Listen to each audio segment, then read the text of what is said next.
मैं प्रशांत जी आपसे को भी अब चर्चा में ले लूं। मैं बेसिकली दो चीजें पूछूं करूंगा। एक तो आज मैं जरा एक चीज एक चित्र दिखाना चाहता हूं। राहुल गांधी ने एक प्रेस कॉन्फ्रेंस की, छोटी सी प्रेस कॉन्फ्रेंस थी, शायद 10 मिनट की, 15 मिनट की, और कुछ क्वेश्चंस लिए उन्होंने 10-20।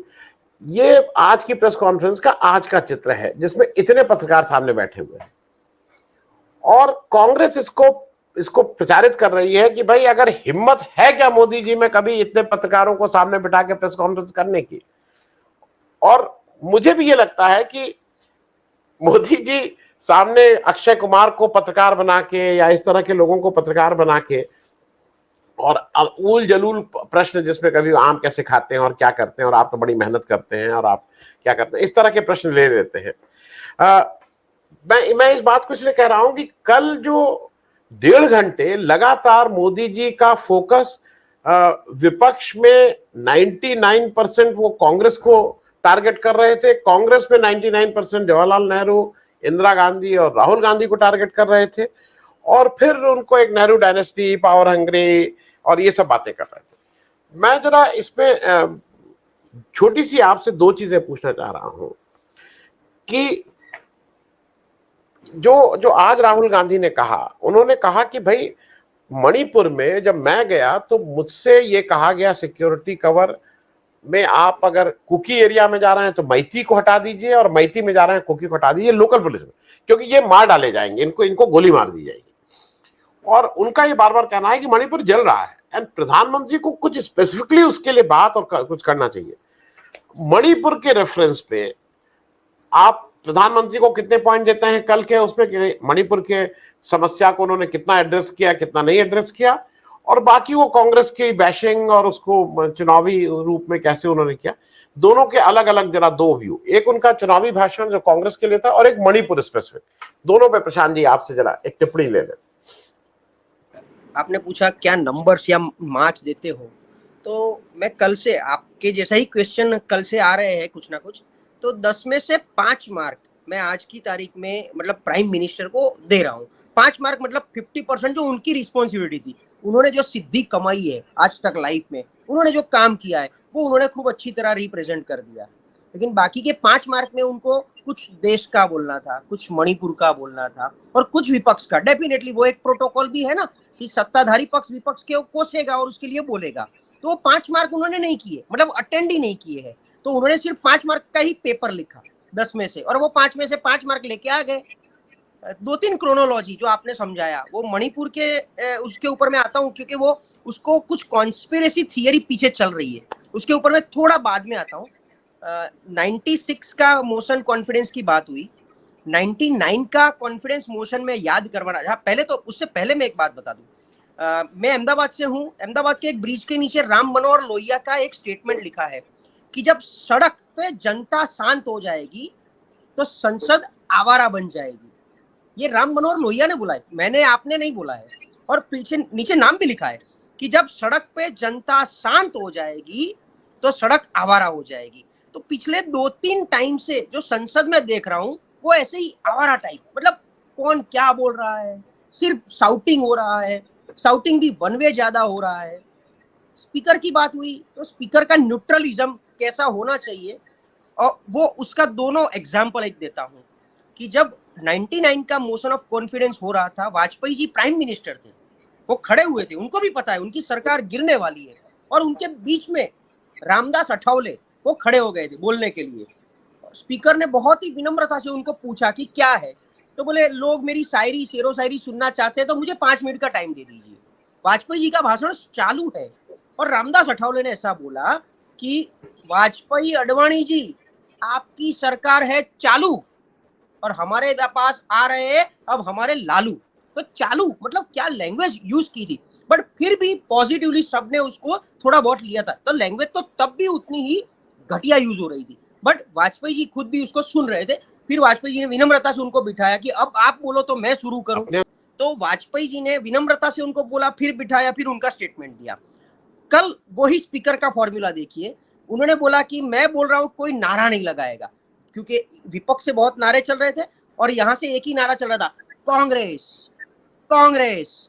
2 बार स्पीकर ने बोला, ओम बिरला जी ने, कोई नारा नहीं लगाएगा, इधर से भी नहीं उधर से भी नहीं। और पर उधर से जब नारा लग रहा था कांग्रेस कांग्रेस, तब स्पीकर ने किसी को रोकने का ट्राई नहीं किया। तो उसके ऊपर मतलब ये जो न्यूट्रलिज्म वाली जो बात हो रही है। अब तीसरी अगेन वापिस आता हूँ मणिपुर के ऊपर कि प्रधानमंत्री जी नहीं बोले। देखिए प्रधानमंत्री जब भी बात करते हैं मुझे लग रहा है कि ये बीजेपी वर्सेस कांग्रेस वाली बात ही नहीं है, ये clear cut Modi ji versus Indira Gandhi, उनकी जो पर्सनल दुश्मनी जैसा इमरजेंसी या उससे पहले से जो चल रहा है, तो उन्होंने कभी थाम ली होगी कि मुझे एक बार सत्ता में आ जाने दो, फिर देखो मैं इनका क्या हाल करता हूँ, पर्सनल राइवलरी, और उसके ऊपर ही मैं बात करूंगा, उसके अलावा और कोई बात नहीं करूंगा। जब भी मोदी जी बात करते हैं, नेहरू जी और इंदिरा जी की बात करते हैं मणिपुर पे, और वो तो देखो एक एरोगसी आज तक के, आप सब भी एक्सेप्ट करोगे मेरे साथ कि ये जो एरोगसी अभी के प्राइम मिनिस्टर में है, आजादी के बाद शायद हमने ये कहीं किसी में नहीं देखा है। तो उतना मतलब वो उनके हिसाब से ही चलते हैं, वो जब बोले दिन तो वो दिन ही होना चाहिए, पर तब भी वो काम करते हैं, वरना वो सुनते ही नहीं है सामने वाले की, तो वो सुनते ही नहीं है और सुनना चाहते भी नहीं है। इसीलिए वो मणिपुर पे नहीं बोले, वॉकआउट हुआ तो भी उनको कोई फर्क नहीं पड़ा, उन्होंने वही अपना कंटिन्यू किया। वरना संसद में जब बैठते हैं तो क्लास एक कॉमन हो जाती है, फिर भी उन्होंने कुछ वो नोट भी नहीं किया कि कौन जा रहा है, कौन वॉक ओवर कर रहा है। मणिपुर की कॉन्स्पिरेशन थियरी में राहुल गांधी ने जो बताया कि मैतेई समाज ने बोला कि कुकी का सिक्योरिटी नहीं होना चाहिए, कुकी ने बोला मैतेई का, मतलब वहां पर हालात ग्राउंड ऑन ग्राउंड जो ग्राउंड जीरो की जो रियलिटी उन्होंने जो डिस्क्राइब किया। अभी दो चीज है, गुजरात में दंगे हुए थे 2002 में, वाजपेयी जी प्राइम मिनिस्टर थे, उन्होंने आके नरेंद्र मोदी को बोला था सीएम के तौर पे कि राजधर्म निभाना चाहिए। तो अभी मणिपुर के सीएम जो कुछ कर रहे हैं मणिपुर स्टेट के लिए, क्या वो according to them, according to RSS और बीजेपी पॉलिसी राजधर्म में है? तो उनका जो फंडामेंटल्स है कि आरएसएस की विचारधारा के लिए और हिंदुत्व को चलाने के लिए कुकी जो है वो एंटी हिंदू है, इसलिए उनको साफ करना है और मैतेई को आगे बढ़ाना है, इसीलिए उनको प्रमोट कर रहा है, इसीलिए वो मणिपुर में सीएम के सामने कोई एक्शन लिया जा रहा नहीं है। तो दो कॉन्स्पिरेसी आई हुई है, एक ऐसा है कि कुकी जो है वो एंटी नेशनल है, उनको कैसे भी करके यहाँ से भगाना है और ये देश के हित के लिए काम है, ऐसा बीजेपी हर जगह चला रही है। दूसरी बात ऐसी आ रही है, मेरे काफी सारे कांग्रेस के मित्र दे रहे हैं कि कुकी समाज जो 42% के आसपास है, मतलब ओवरऑल स्कैटर्ड 42 में स्कैटर्ड है, वो घाटी के जो एरिया में जो रहते हैं, वो पहाड़ी इलाका जो है, वो पहाड़ी इलाका में जितना भी माइंस होता है, वो माइंस के ऊपर बीजेपी के काफी सारे कॉर्पोरेट मित्र की नजर है, उनको वो ले लेना है और उनको आगे मतलब कुछ भी करके लेना, इसलिए इनको वहां से कुछ भी करके मूव कराना है। तो ये दो कॉन्स्पिरेसी मणिपुर के हिसाब से चल रही है। मोदी जी ने हाँ जिस तरीके से कांग्रेस को बोला कि मैं बोल रहा हूँ कि थर्ड लार्जेस्ट इकोनॉमी इंडिया बनेगा आने वाले 5 साल में, तो विपक्ष मुझे रोड मैप नहीं पूछ रही है। तो एक्चुअली कल का पूरा मोशन ऑफ कॉन्फिडेंस आपके रोड मैप के लिए था कि भी मणिपुर के लिए आपने क्या किया, अगर नहीं किया है तो अभी रोड मैप क्या है। ये 4 मई से आज हम 10 अगस्त पे बैठे हैं, कुछ नहीं हुआ है, तो आने वाले 10 दिन 20 दिन 30 दिन में सरकार की ओर से, क्योंकि विपक्ष के पास तो एक सांत्वना आश्वासन के अलावा और कुछ नहीं है मणिपुर लोगों के लिए, तो सरकार क्या करेगी उनके लिए, आप क्या एक्शन प्लान कर रहे हो, आपका रोड मैप क्या है, इसको कैसे ठंडा किया जाएगा और ये हिंसा में से कैसे बाहर आएगा, उसके ऊपर तो नहीं बोले। इसीलिए मैंने बोला कि 50% पेपर उन्होंने अटेंड किया, जो ही उनको आता था। एग्जाम में ऐसा होता है, मैं पहले पेपर देख लेता हूँ कि जितना आता है उतना मैं पहले लिख लेता हूँ, नहीं आता है उसको छोड़ देता हूँ, तो या तो उनको आता नहीं था या उसको अटेम्प्ट नहीं करना था। प्रशांत जी आप कुछ कि हर एक स्टेट के लिए विल सरकार की विल कि भी ये नहीं जाना चाहिए, जो द्वीप की जो बात कर रहे थे, तो मेरा एक ही उसमें एडिशन था कि गोवा में भी सेम सिचुएशन था आजादी के बाद, और अगर मेनन साहब जो उनके सेक्रेटरी नेहरू जी के सेक्रेटरी जो थे अगर वो मेनन साहब और नेहरू साहब की विल नहीं होती तो आज गोवा भी कहीं और खींचा चला जाता और उसमें भी ये बहुत सारे प्रॉब्लम होते।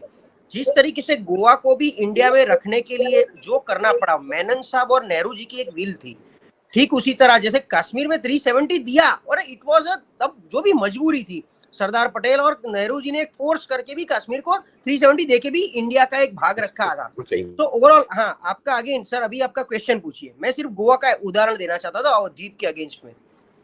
मेरा कहना यह है कि मोदी जी ने कहा कि इंडिया अलायंस में बारात है, और सब दूल्हा बनना चाहते हैं। तो ये तो अच्छी बात है, सब लोग कॉम्पिटेंट लोग हैं। आप क्या ऐसी बारात है कि उसमें अगर कोई दूल्हा बनने का हल्का सा भी बोलेगा तो उसको मार के डंडा बाहर कर दिया जाएगा। तो भाई ये एलिजिबल लोगों की बारात है, बारात में सब लोग जा रहे हैं, सब दूल्हा बन सकते हैं, लेकिन एक दूल्हा कोई बनेगा उसको तय कर लिया जाएगा। तो ये कुछ अजीब सी बातें नहीं कर रहे हैं कि इंडिया है, बारात है। अब क्या इसका कोई मतलब है? देखिए, हमको तो किसी को कोसना नहीं है, वन वे बोलना नहीं है, लेकिन क्या करें, माहौल ही ऐसा है कि वन वे क्रिटिसाइज करके बोलना पड़ता है। चलो, यहाँ पर बाराती जो है वो रियल बाराती तो है कि भाई इनको सबको बारात में जाना है और दूल्हे को साथ में लेकर जाना है, लेकिन आपने जो 38 बाराती बुलाए वो तो मतलब बारूदी बाराती है, जो खुद बाराती के भी लायक नहीं है अंदर बैठने के। बाराती को क्या होता है, एक बस, आप बारात लेके जाते हो तो क्या होता है, बस करते हो, बस में सबको बिठाते हो, लेकिन यहाँ पर आपकी बस में तो जो बैठने के लिए पैसेंजर की सीट खाली होती है वो खाली न दिखे इसलिए आपने उठा उठा के बाराती बनाए। 38 में से 24 से ज्यादा समूह के तो खुद के मेंबर ऑफ पार्लियामेंट नहीं है। तो और आपने क्या बोला, मैं दूल्हा, बाराती आना हो तो आए, ना आना हो तो ना आए, किसी को बनना हो तो बने, ना बनना हो तो ना बने। आपको तो बाराती ढूंढ के, क्योंकि जब दूल्हा शादी करने जाता है तो शादी में बाराती दिखेगा तो शादी अच्छी दिखेगी, लेकिन यहाँ तो बाराती तो ठीक है। ओवरऑल गठबंधन ये वो जो वाली बात है, मैं ऐसा बहुत क्लियरली मानता हूं कि इस देश की राजनीति, देखिए पहले सिर्फ कांग्रेस एक पार्टी थी, कांग्रेस में से देख के फिर हिंदुत्व की विचारधारा और कांग्रेस से नाराज होके जो लोग बाहर आए उन्होंने अपनी पार्टी बनाई, तब उन्होंने कांग्रेस का विरोध करना शुरू किया, इसलिए पार्टियां बनती गई। लेकिन इस देश की राजनीति हर हमेश गठबंधन से ही चली है। एक इंदिरा गांधी की बहुमत और नरेंद्र मोदी को बहुमत को छोड़ के आज तक की सभी सरकारें इससे गठबंधन से बनी है। तो गठबंधन को कोसना, मगर हिंदुस्तान, इसका मतलब ये है कि हिंदुस्तान की राजनीति को गाली देना, ये राजनीति का एक सुशोभन है। गठबंधन आप ऐसे नहीं बोल सकते हो, गठबंधन एक पूरी बॉडी है कि कोई हड्डी है, कोई हाथ है, कोई पैर है। हिंदुस्तान की राजनीति की जो बॉडी है उसका सरासर अपमान वो गठबंधन का अपमान होता है। और ओवरऑल यही है। तो एक दो और बातें, बट समय की कमी है तो ठीक है मैं ज्यादा नहीं बोलूंगा, लेकिन ओवरऑल जो गठबंधन को ऐसे कोसना नहीं चाहिए। ओवरऑल सौहार्द जो बनना चाहिए संसद में, संसद के बाहर। आज वाजपेयी जी को और इंदिरा गांधी को देखो, वो दोनों का भी एक अहम भूमिका रही है कहीं ना कहीं। तो वो जो एक मान सम्मान, हाँ एक लास्ट बात कि आपको कल अधीर रंजन चौधरी के प्रति बहुत संवेदना हो रही थी और आज पता नहीं 24 घंटे में वो संवेदना कहाँ चली गई, तो उनको सस्पेंड कर दिया गया। तो वो संवेदना तो रखनी थी आपको उतनी तो।